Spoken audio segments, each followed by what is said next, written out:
Once upon a time, in the busy and colorful city of Kano, where the air was filled with the calls of traders and the smell of grilled suya roasting on the roadside, there lived a very wealthy man named Alhaji Musa Daladi.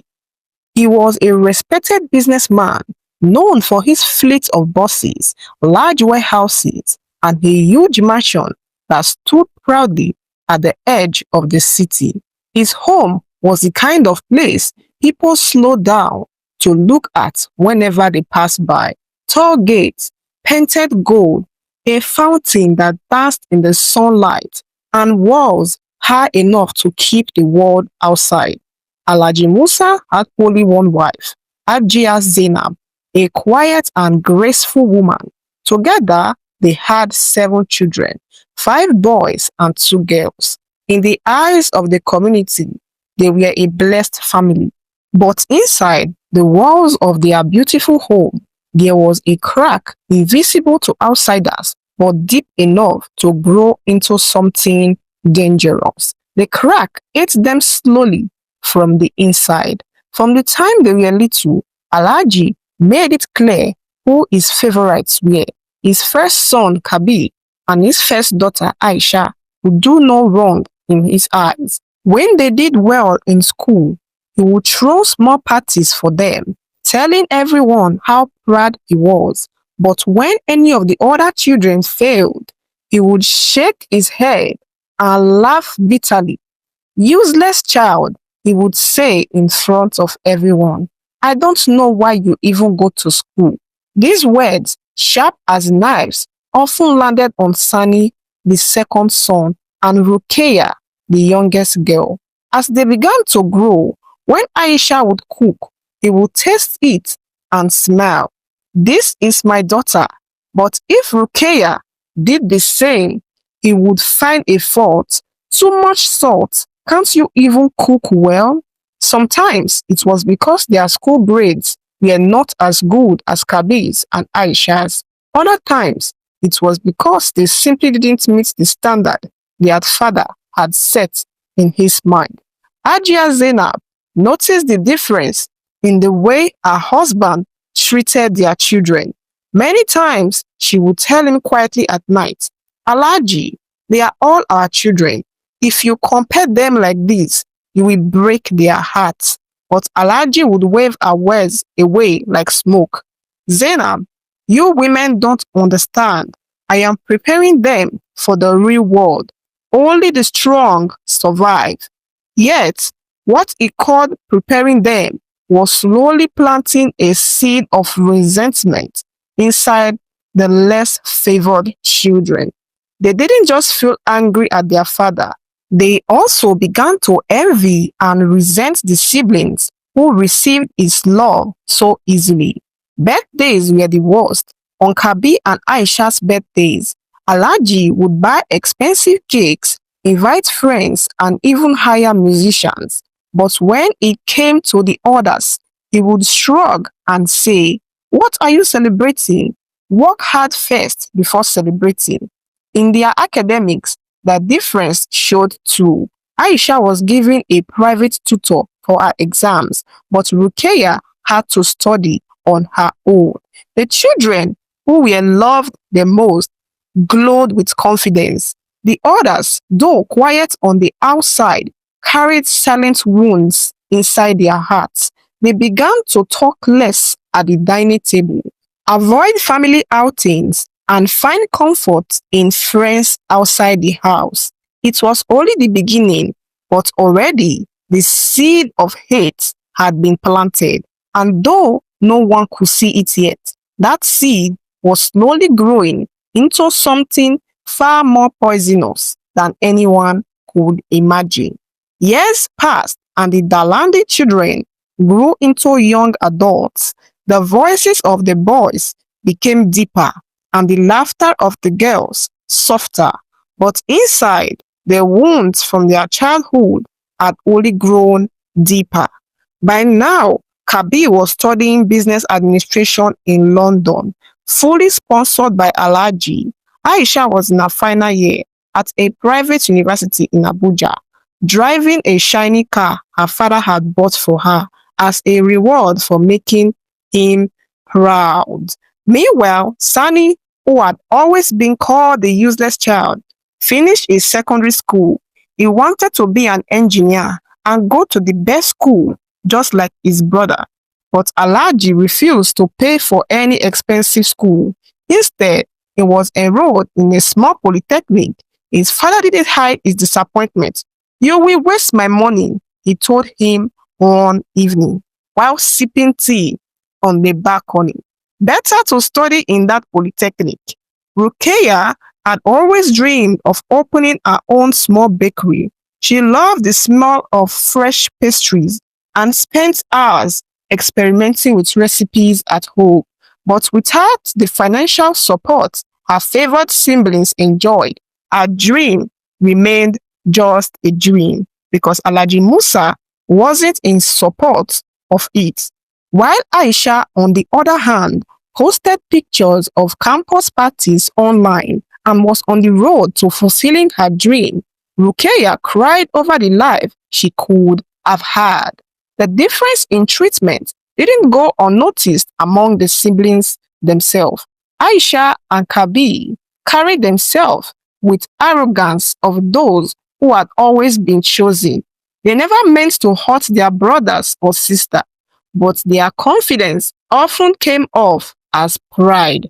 When Kabir visited home, he would hand out small gifts like a king giving coins to peasants, smiling as if doing them a great favor. One rainy evening, the family gathered in the living room after dinner.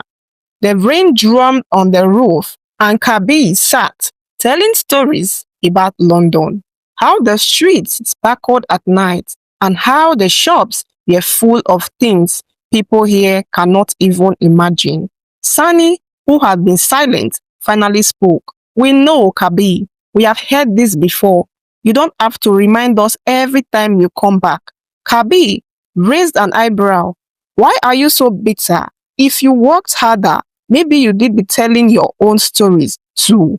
The room went silent. Even Hajia Zainab froze. She knew that tone. It was the same tone her husband used when cutting down a child. That night, Sani lay awake in his room, staring at the ceiling fan.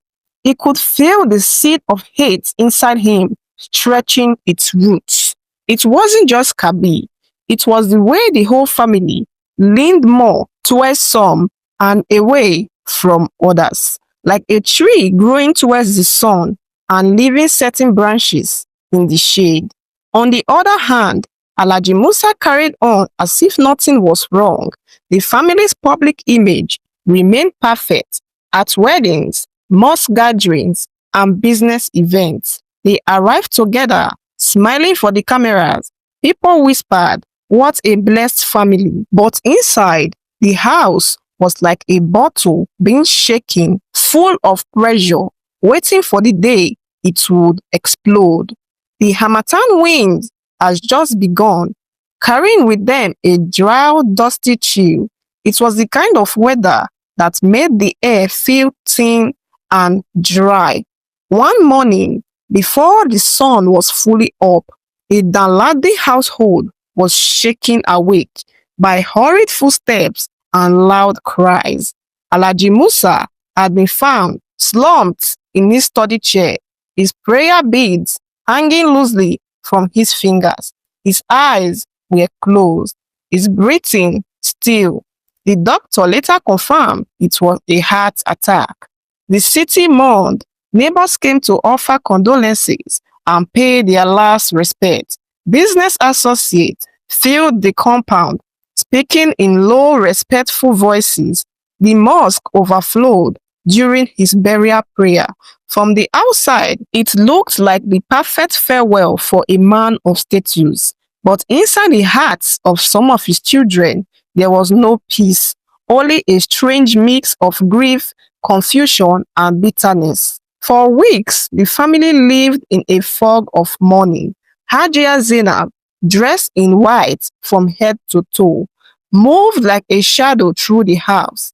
Her eyes were constantly red, her voice soft and breaky. She prayed for her children to stay united, clinging to the hope that their father's death might bring them closer. Then came the reading of the will. It took place in the large sitting room, with the family lawyer present in the living room. The curtains were drawn, and every siblings were present, seated in tense silence. The lawyer cleared his throat and began. At first, the will sounded fair, a few small properties, some bank accounts, but soon the familiar imbalance appeared. Kabi was given the largest share of the family estate, two houses, a major stake in the business, and a hefty sum of cash. Aisha received the second largest portion, properties in the heart of the city, and fleet of cars. The rest of the children were left with smaller plots of land, older cars, and much less money. Sani's name was read last, and all he received was an undeveloped piece of land on the outskirts of the city, plus a small amount of cash. When the lawyer finished, the room was quiet for a moment. Then Sani laughed bitterly. Even in death, he said, his voice low but sharp. He made sure to remind us who mattered and who didn't. Rukeya's eyes burned.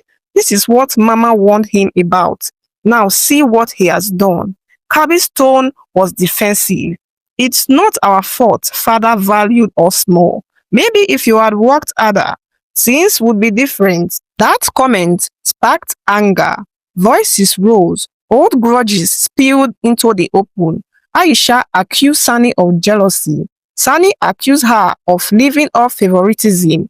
Even the younger siblings, who had always stayed quiet, began taking sides. Hajia Zainab sat frozen, tears sliding down her cheeks. She wanted to shout at them to stop, to remind them that they were still brothers and sisters, but the words wouldn't come. Her chest felt heavy, her breath shallow. By the end of that day, the unity in the Ndalande family was gone. Invisible lines had been drawn, and each child stood firmly on one side. The will had not just divided the property, it had divided blood. The days after the reading of the will were tense, as if the walls themselves could feel the shift in the air. Meals were no longer shared at one table. When someone entered a room, others would quietly leave. The laughter that once echoed in the halls was gone, replaced by whispered conversations and suspicious glances. It started with small things. A plot of land Sani had been given mysteriously caught fire overnight. The cause was never confirmed, but he was certain it was no accident. Not long after, Kabi found that one of the company's accounts had been tampered with, and a large sum was missing. He accused Sani, "You think I don't know it's you? You have been waiting for this moment since father died." Sani stepped forward, his jaw clenched. "Don't flatter yourself, Kabi. If I want to destroy you, I wouldn't waste time with your bank accounts." Aisha, who had tried to separate them at first, began siding openly with Kabi. She stopped speaking to Sani and Rukeya altogether. When Rukeya confronted her, the argument turned into a shouting match, so loud that the neighbors heard. Then came the spiritual attacks. Rukeya fell ill mysteriously, a strange sickness the doctors couldn't explain. She suspected it was no natural illness. "Someone in this house wants me gone," she whispered one night to her younger brother, Yusuf. Kabi's car brakes failed on his way to the office one morning. He narrowly survived. Rumors spread that it was sabotage. Hajia Zainab watched her children tear each other apart. She pleaded with them to stop.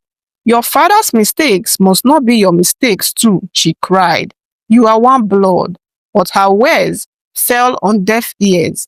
Every child felt justified in their anger. Every wound from childhood, every insult, every comparison, every moment of being overlooked was now weaponized.